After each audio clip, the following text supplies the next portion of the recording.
Yes, what's happening, people? So, right about now, I am joined by my special guest. He is a dubstep OG, bad boy DJ, and if you don't already know, bad boy producer for 20 odd years.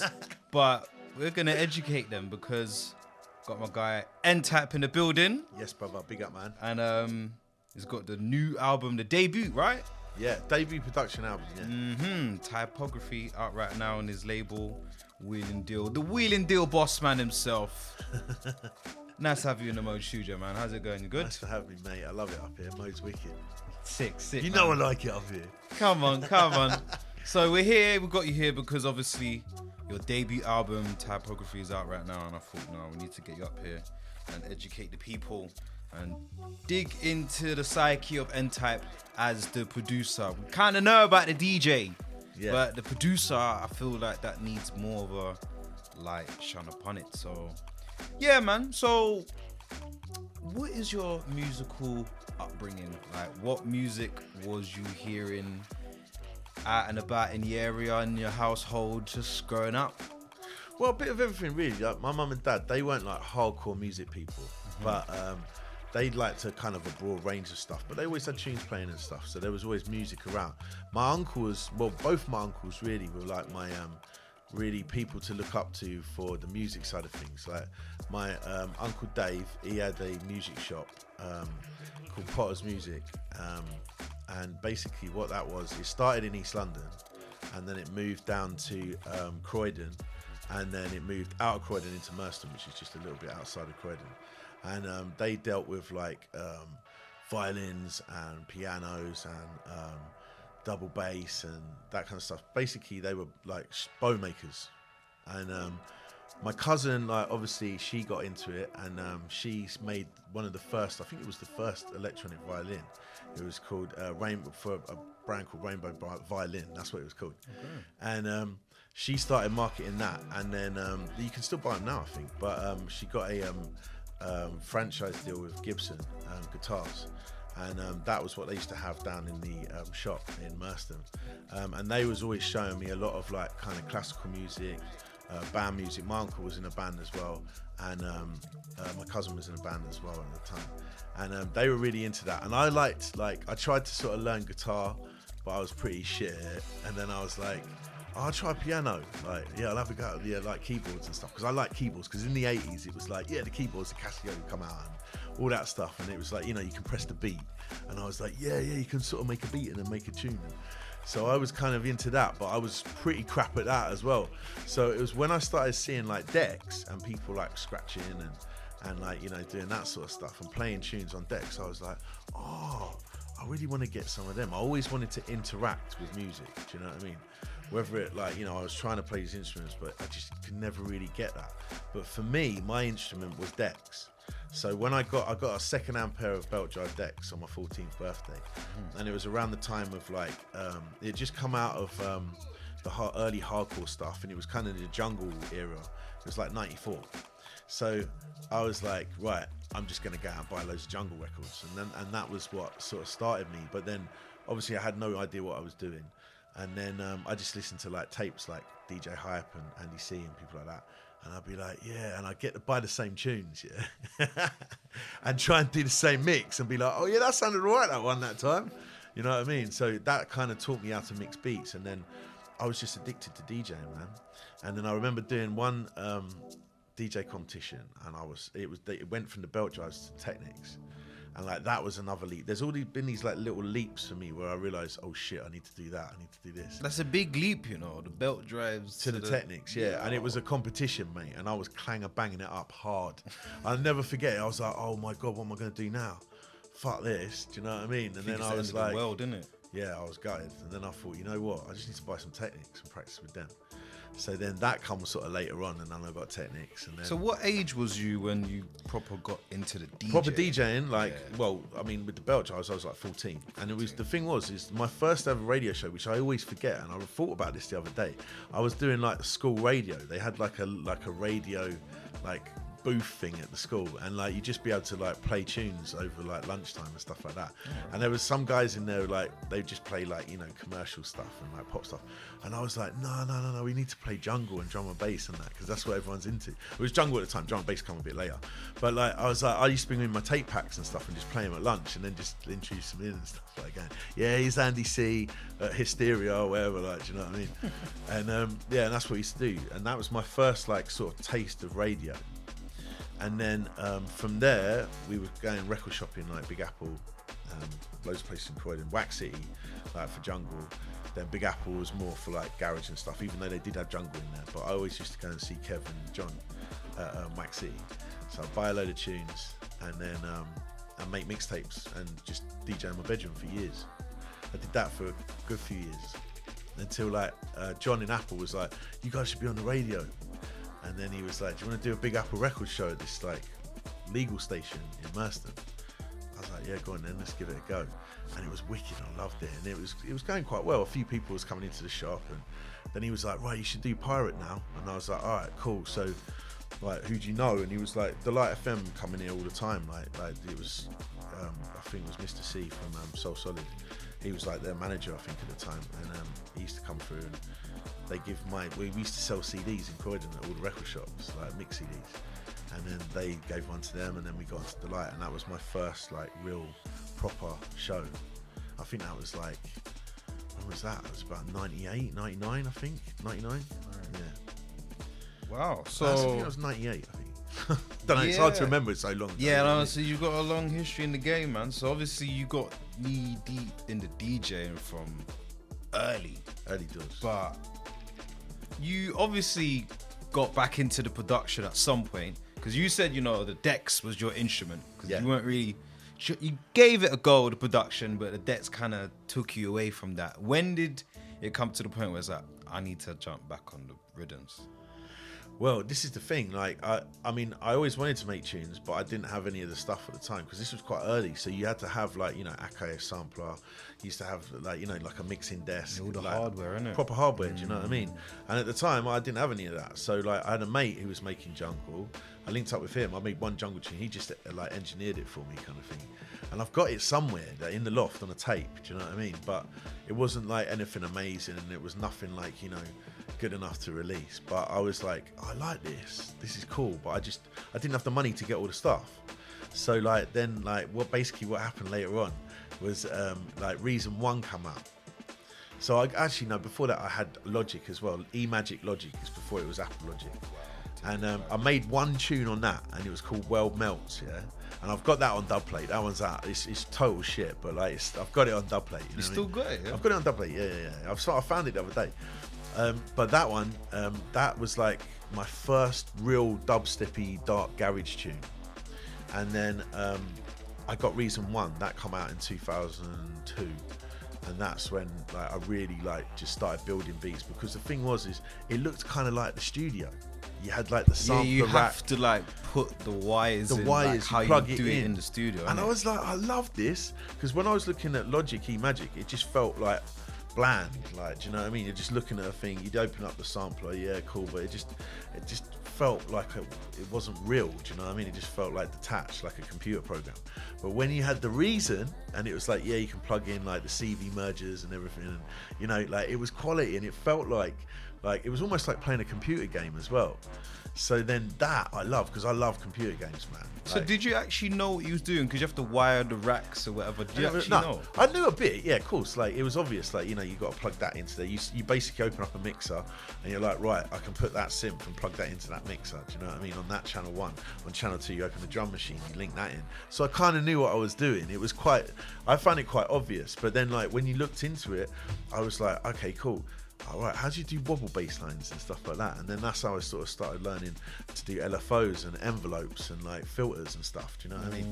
And then I really liked the arrangement in Reason 1, right? Because it was all like blocks, so you could sort of like do like a wobble and then just pull it down a little bit, turn up the filter, and then it'd just be like wobble wobble wobble, and it was easy to do. Do you know what I mean? So I was just like, this is great. Like, and all my early tunes like Square Off, The Ring, Tibetan Shadow, all them tunes, those old tunes were all made in like Reason 1. And then I went to like Reason 3, and then they changed the sequencer. And I was like, I don't really like that. I don't like what they've done with it. Like this, I preferred the old thing. But then I was like, the old thing doesn't sound that great, because people used to say to me, oh, you know that those old, the drivers don't sound that good in Reason, the early versions. It was quite muddy, and it was quite muddy. But like when I used to take my tunes to transition, like he used to say, these mix sounds are good, you know, Mark. I can't believe you're getting this sound out of this already. And I was like, oh, nice. Like, so what everyone else is saying is muddy. They're saying, yo, this is... Well, I was just tweaking it a lot. I always knew you got to have the EQ on it. Like, it's the way that you use the compressor. They were very simple. The compressor's very simple. It was like a little grey one. And like you know, the EQ was really basic. But like, yeah, I got a good sound. It's like picking the right sounds. Do you know what I mean? I think that was important as well. But like, yeah, it was early days. And like when I listen back, I think I love some of them really old tunes more than some of the ones I made later on in time. You know, because it was like I didn't know what I was doing, but I was just making whatever I could out of the stuff that I had. So I think I was like, you know, the limitations were not a bad thing. I was like I'd get a bass sound and try and make something out of it. You know what I mean? No, that's the beauty, bro. Because even I chat to producers, and certain guys are like, yeah, I don't have this much. I've got this, and that, whatever. But with the limitations, you probably do more with what you have. Whereas sometimes I got so much plugins and this and that. I want to open up Logic. I'm a bit overwhelmed. Like, yeah, where do I even start? So there is a beauty in the minimal sounds and just having to tweak to get the sound out. You know, exactly that. And I think like I don't think you should limit yourself. But if you're in a situation where you're limited, try and make the most out of what you've got there, because you can still do sick shit. It doesn't have to be like a top end studio or like, you know, all these mad plugins and stuff. You can use like the onboard plugins that come with all of these programs and still do something sick.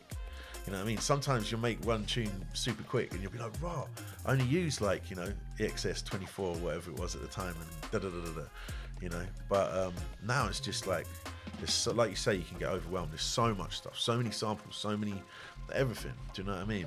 Yeah, man. So, as a producer, who was making the tunes like that was making you think, yo, man, I need to get some rhythms as well? Like, who was your influences? I say like my favorite producers in the early, I mean, in jungle and stuff, I was more sort of just a DJ then.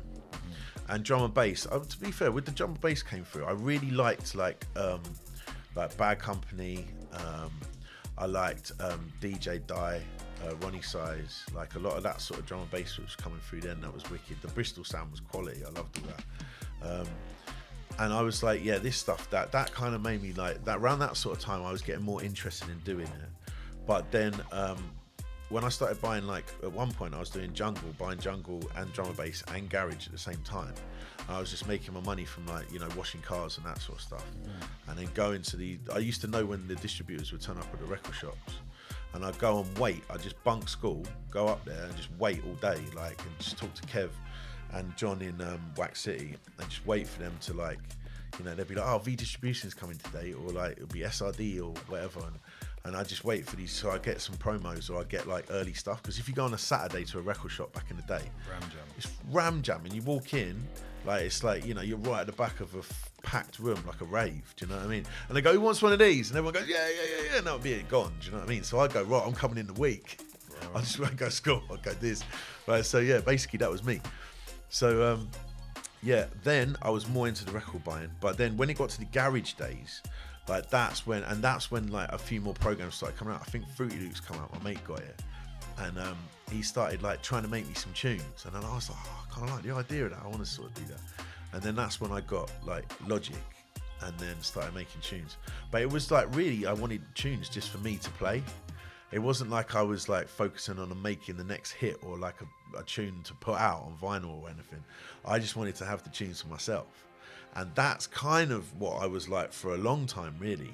But I don't even think I would have really have signed my first release until someone asked me like, oh, we can put this out on vinyl. Like, I would have probably just kept that for myself. And like, this was what I did with a lot of my music over the years. And I remember like, someone said to me like, raw, like that tune, they was like, that ain't that tune old? And I was like, yeah, but like, no one's got it, so I can still play it now. Do you know what I mean? But like, that's why on my Bandcamp, that was what I was saying to you earlier, like, there's loads of my old stuff now. I've just like started releasing it. When it got to like sort of COVID time, I was sitting at home and I was just like, you know, just at home. So I'm looking through stuff and I'm like, I've got all these tunes, like maybe I should get them like remastered. So I just remastered them. I didn't change the mix down because I thought that's kind of like changing the vibe of where I was at the time. So I got them remastered and I started putting them on Bandcamp. And there's loads up on the Bandcamp. There's still loads more to go up there as well. But it's just like now you're sort of seeing where I started and when that tune was made all the way through. Because some tunes, like the Square Off track, was made in 2002. Didn't come out till 2005. Southside Records come up to me once and was like, that tune, because Hatcher was playing it as well. And he was playing it forward. And that's where I think he heard it. And then that's when they started getting a bit of an interest around my music. And then I gave the first 3 tunes to him and they put them out. But there was already loads of other stuff. So yeah, it was mad. But yeah, so it seems like the production side of things was more of just a tool for you to have dubs as a DJ. You never really it kind of was at first. It was like I wanted to have my own stuff to play in a set, like that was exclusive and only I had. Do you know what I mean? That was, for me, being an exclusive DJ was it still is an important thing for me now. Do you know what I mean? I like to have loads of unreleased stuff. And I like to have like specials and stuff like that. Do you know what I mean? So for me, that was the focus at the time. It was always focused around DJing. And then like as the years went by, I like making tunes. I like doing this. Do you know what I mean? And then I started releasing more stuff. So then you started seeing like a few things coming through. But I remember like back in the day, Rinse actually asked me to do an album for them in like 2005, I think it was. But at that sort of time, I didn't think I was ready because I wasn't that producer guy. Do you know what I mean? But I remember G saying like, "We'll help you with it." And like, to be fair, I reckon now if I'd done that, it probably would have been a wicked idea. But at the time, I was like, "No, I'm not ready. I want to do it myself. I want to learn and do it myself." And then what we're talking now? 10 years later. I'm here, like, you know what I mean? Can I even say Rinse? I'm on a different station, isn't it? Nah, say what you want to say, man. It's a story and it needs to be told unfiltered. No, that's it. That's it. Like, I think what it was, like, I think it would have been a massive opportunity, and it probably was, but I just didn't think I was ready at the time. I was like, I'd rather know more about what I'm doing, because I was so confident with my DJing, but my production, I was more like, I'm learning still. I'm learning off everyone. I'm learning off people like Oris J, Z Bias, Benny Hill, Bengu and Scream. They were doing wicked stuff, and I'm hearing all this wicked music, and I'm like, I've got a way to go yet. Do you know what I mean? Yeah. So obviously, fast forward now, typography is out. What made you think, or when did you think, yo, man, it's time to put it out now? It's a weird one, really. Like, I think like it was an idea around about 2019. I was talking to Youngster about it. We went on a tour of Australia, which was sick, mate. It was probably my favourite tour of all time, like that I've done. I've done loads of tours, but that one was just so much fun, mate. Like, it was just a holiday. It was one big holiday, you know what I mean? And some of the stuff we got up to was just so sick. It was just amazing, and the raves were rammed. I think there was one rave in like a quieter place that was like more of a student town. Now it's a little bit quieter, but every rave was packed, like heaving. And I was telling Dan then, I was like, look, I want to do an album now. I want to build something. I want to build a project. For me, it was like I wanted a body of work together. Like, and I always did like EPs and like singles and stuff like that. But I just wanted something that was like a bigger project that involved other people as well. That was one big solid piece of work. Do you know what I mean? So that was my whole idea in around about 2019. And then obviously when COVID and that came, we had loads of time on our hands. So then I was like, well, I'm just going to get these tunes down and mix them and finish them. And, you know, it was hard because it's so easy to think, oh, I like this one, I want to put it out now. And or like people were asking me for some of the tunes. Oh yeah, I'd sign that. Like, and I was like, I don't want to give them away. It's hard to hold everything together in one place. Imagine. That's the hardest part about doing an album, I think. Is like not getting tempted to release something or play it too much so it becomes old. Do you know what I mean? Mm-hmm. Like some of those the tracks that are in the early part of the album are lost dubs. They're dubs that I made like 2019. But I only sort of played them here and there a little bit because I didn't want to like ruin them, like as in like make them old too quick. Yeah. So So, obviously, like you said, you wanted to build a project and get, some of the frequent collaborators involved. And it's a good album, man. Like, I had another listen today. You did a good job at, like, infusing different sounds as well. Like, the proper dubstep. I rock with that heavy. As well as even, there's a couple, like, skippy kind of tunes that sound like it could have got made in 2002 or 3 maybe. Yeah, man, it's a proper body of work that has your sound spread across. It's not just one thing, one big tune, one big album that you could just play in a club. Some of it is not even the most club friendly. It's a bit more of it's not listening experience. That's right. Yeah. I didn't want to make it just all bangers, you know what I mean? And also, like my DJ sets, depending on where I'll play, they're similar, but like, if I'm in a club, sometimes I might play a bit more heavy. Like if I'm at home or on the radio, then it's a little bit more chilled and like a bit more like kind of experimental. But like I just didn't want to make like pure bangers. Like it's not me. That's not my sound. Like I like quite a broad sound, and even with music in general, like I love dubstep, but I like jungle, I like drum and bass, I like like hip hop and stuff. Do you know what I mean? It's not. I'm not just like when I'm at home, I'm not just listening to dubstep. Do you know what I mean? And like for me and my sound and my radio show that I've done forever, it's like it's a broader sound. It's got bits of grime in there. It's got like garagey stuff, and and that's what I wanted to kind of have in that album. And the nice thing is like I started getting plays from people that I would have never expected, but in the places where I really wanted it played. I didn't, it's great when all of the dubstep guys are supporting it and playing stuff, but I had people on Centreforce playing it, Jay Cunning. I had Scott Garcia playing one of the tracks on Kiss, and I was just like, this is quality. Like, it was what I wanted, and it was happening. So yeah, like it's still dubstep really, but like, it's just, I like breaks, like, I like putting breaks into songs. I like the skip of garage, and I don't think every tune should just be like doom, tsh, gets boring. Do you know what I mean? But it does for me anyway. Yeah, no, you can tell that you proper infused different sounds and vibes and influences into this project. So how long would you say it took to actually put together? Because obviously you had the idea in 2019. We're in 2025. I know you could have sat on the music for a little piece, whatever, but yeah, how long did it take? I think like the early songs, there was a whole bunch of early songs at the beginning of the album, and those I made around like 2019 to 2020. And then like, because I've got my own label as well, Win and Deal, I started like putting out other people's stuff and that, and sometimes like I get caught up with stuff like Will and Deal turned 15. And that year, which was it last year now? Last year. Yeah. This time is flying, mate. I did that, and that was a busy year, man. Like I did, I can't even remember how many Will and Deal shows we did, but like we did Outlook. We had a stage at Outlook Festival. We had, no, it wasn't last year. It was the year before. It was the year. He's good. This is time flying. I did Outlook Festival. We had parties in Denver, a weekender in Denver. I did some tours in the States. Then we had a big one at Central Warehouse in Bristol. We had like all Will and Deal gigs all the way through the year, which looked wicked for the label, and it was great. And like a lot of people from the label got to play as well. And I got to book people like Rodigan, which was amazing. Do you know what I mean? But yeah, that was a very busy year. So like it was originally going to be out around then, but because things started taking over, and I was like, there was a few tunes I wanted to still finish.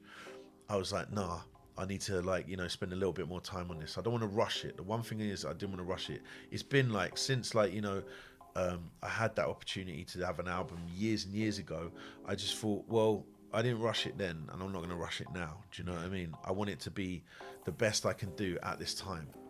And also the other thing was, I was in a small room at my house, and it was a nightmare to mix down. So in the end, I was like, I need to mix this somewhere else. I built a studio. When I went to that, it's still not right in there either. So I was like, right, I need to go somewhere else. And I went to Lost. And Lost helped me with the mixing and mastering, because my studio was a fucking nightmare.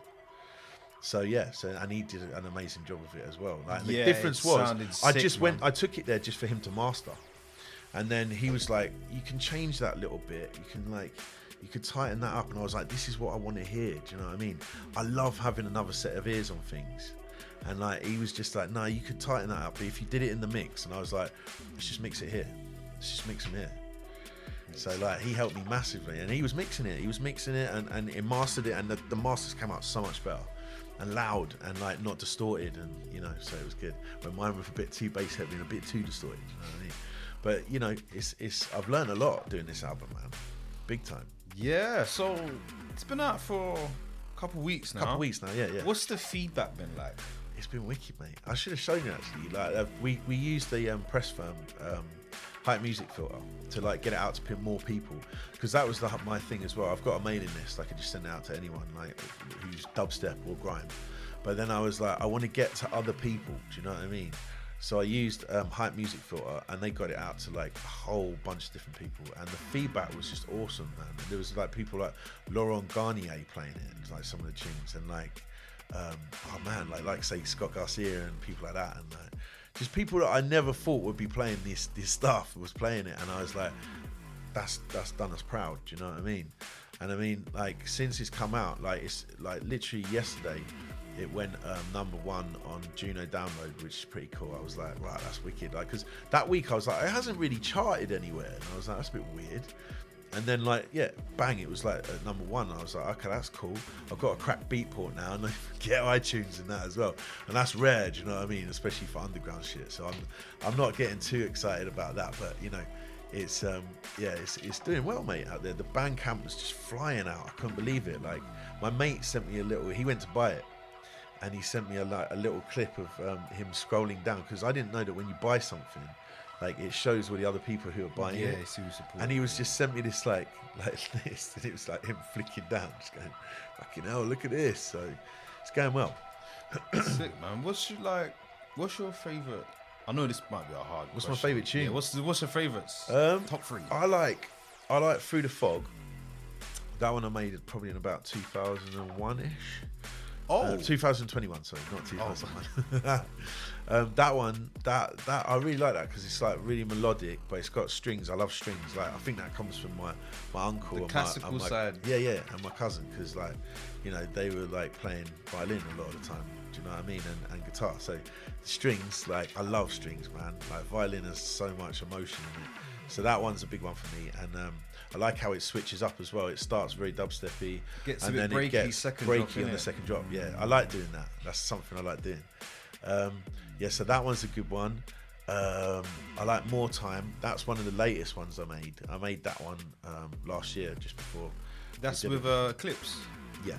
How did you discover Eclipse? Because I've known EK for years. Oh, is it? Yeah, he's a mode regular, bro. Yeah, like, yeah. Yeah, like, I've known him for years. So when I heard him on your tune, and even on a Truth tune, I was like, wow, he's on dubstep. How did these men even know EK like that? So yeah, how did you find Eclipse? That's how I met him. I met him through Truth, because I was like because obviously Truth, like, one half of Truth is in New Zealand, and then Dre's in the States. So, and they do get together and tour and go around and tour everywhere as well. But like, I was just like, I don't know, I can't remember how we got onto it, but they said, oh, we've got a MC, can you record him for us? And I was like, yes, sweet. And they said his name's Eclipse, and I was like, oh, okay, cool. And I looked into him, and I was like, oh, wicked, all right, cool. And we met up, and I just basically, I've done it for other people in America as well, and recorded the vocalists, and then sent the raw files over to them to do the production. Mm-hmm. And that's basically what happened there. I recorded him for Truth. And like, when we got to the studio, like, Truth had sent me the beats, and I put the beats on, and I was like, well, have you written anything like for it or anything? And he was just like, no, I'm just going to write it now. And I was like, all right, fair enough, cool. And I just kept playing the tunes. I was on my phone, and he was writing and spinning. And bruv, he just wrote sick, like, super quick. Like, and then he just was like, right, I'm ready to go. Bang, he was just up there, like, spitting, done it, sweet, nice one, next one. All right, cool. Like, and I was like, this geezer's just written these bars, like, sitting there in, like, what, took him a little bit of time to write them, and then just got up and performed them like perfectly. And I was like, that's proper talent, man. Yeah, he's a machine. I've been in the studio with him before. Like, you can actually just leave him to it. Yeah, and then, like, even when he's recording, he knows exactly. And he knows what he's doing. yeah, exactly. The tones, even if you think. I said to him, I don't think you even need me here. Like, you could do it yourself. Like he knew how to use Logic and stuff as well. Do you know what I mean? Yeah. Even when I did a tune of him, it made me think, I'm just pressing the R button. Do I need to be here? But he's so in tune. He knows what he's on. It's like super easy to work with, isn't it? Yeah, totally. And it was just like, you know, it just went so easy. And I was like, that's a banging tune. And what he wrote was wicked. I love his lyrical content, his quality. So I was just like, we need to make a beat at some point. And then they got me back in to record something else. And then while he was there, I was like, nah, we definitely need to do a beat. I've got something I was making the other day. Do you want to have a listen? And he was like, nah, this is cold. Yeah, I could do something with this. And then I just bounced him a quick version. He went off with it. And then next time I see him, he was like, right, let's go. Let's just record. And that was it. We recorded a hook. I remember we recorded the hook. And then the next time he came to the studio, we just wrote it out. Do you know what I mean? And that was it. Bang. Like there's some wicked MCs. Like, I mean, I did a tune with Crazy D as well. I'm going to save that for another project coming up. And Illerman as well. Illerman's cool. He's great. They were gonna be on the album at the time, but then I thought I like how it's flowing through at the minute, because the flow of the album was definitely a thing for me. And then I thought I'll save them ones for the next project that I'm gonna do, because I'm stacking up things. So how did you even whittle down what is now the album? Because that could be a difficult task, you know. You got all these bangers, but you can't. We're gonna release a 40-track album or something. Well, that's the thing. It's quite a lot of tunes anyway. It's like 19 tunes. You know what I mean? And there was another. The other thing is like there's obviously instrumentals, but I didn't want to have an album with like the vocal and the instrumental on the album, because I just think it messes up the flow of the album. Do you know what I mean? Even though a lot of DJs were like, oh, have you got the instrumental of that one? I'm like, yeah, cool, I'll send it to you. Do you know what I mean? You can play it. But like, I just wanted to keep the album, like the tracks, how they wanted to be. Do you know what I mean? But yeah, like the flow and the vibe, I think it was just like, just sitting down, listening to it. I was like, yeah, this is kind of like, that one's kind of hype. So I put that towards the end. This one kind of like breaks it up a little bit, and then the Lost Dub thing going through to like then collaboration. So I kind of thought about how it flowed. Like Lost helped me with it a lot as well. We sat at his, like listening through it. So we just listen to it all. And I've probably done his head in. I'm so particular with things as well. And we just sat down and listened to it, and then we were like rejigging things, and I was like, yeah, you're right, that should go there. And then, you know what I mean? It was nice. I love having feedback. Instant feedback's great. That's why I love doing collabs with people, because you're just like constantly vibing off each other, and the vibe of the making the song can make wicked tunes. You know what I mean? Yeah, man. The beauty in collaboration, the joining of forces to make something that you probably wouldn't do by yourself. So, yeah, man. It's a sick album, man. No, nice one, bro. Yeah. So obviously the album is out. You're not gonna take so long to release music again, are you? Because, you know. Nah. Well, this is what I'm saying. I'm actually stacking things up, and I've bought a couple of new things for the studio now that I'm just like, yeah, that's sick. And it just little things like that make me just want to sit down and write stuff. Do you know what I mean? But like, obviously, like I do other things as well. I do run the label and all that sort of stuff, and I look after other artists. So I try and give everyone equal time. Do you know what I mean? Because I think that's important. So like, yeah. So the next thing, it'll be maybe another EP, maybe some singles next year. But they'll start coming out quicker than you can imagine, really. Sick, man. Well, look, Typography, it's out right now on Wheel and Deal. Why should people listen to this album? Tell us. Why? Yes. Because it's good.